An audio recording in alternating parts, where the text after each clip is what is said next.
Toi, homme de Dieu, recherche la justice, la piété, la foi, la charité, la persévérance et la douceur. Mène le bon combat, celui de la foi. Empare-toi de la vie éternelle.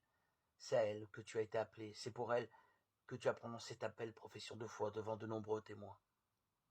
Et maintenant, en présence de Dieu qui donne vie à tous les êtres et en présence du Christ Jésus qui a témoigné devant Ponce Pilate par une belle affirmation. Voici ce que je t'ordonne. Garde le commandement du Seigneur en demeurant sans tâche, irréprochable jusqu'à la manifestation de notre Seigneur Jésus-Christ.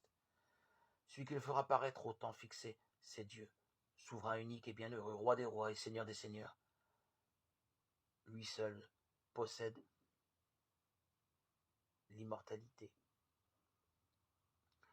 Habite une lumière inaccessible. Aucun homme ne l'a jamais vu et nul ne peut le voir. À lui honneur et puissance éternelle. Amen. Lecture de la première lettre de saint Paul apôtre à Timothée, 6, 11, 16. Augmente en nous la foi, quelle belle prière. Jésus semble répondre à ses apôtres, la foi vous l'avez déjà. Ce qui vous manque, c'est oser la mettre en pratique. L'image de l'arbre qui se déracine et va se planter dans la mer peut surprendre. Il ne s'agit pas d'un prodige gratuit ni d'un tour de magie. Dans la culture juive, la mer symbolise les forces du mal et de la mort. L'arbre au contraire évoque la vie et la fécondité. Implanter la vie au milieu même de la mort, voilà ce que les disciples de Jésus sont invités à faire. Même un grain de foi suffit à opérer des merveilles, pourvu qu'elle soit mise à l'épreuve du réel. Ce n'est pas une foi théorique.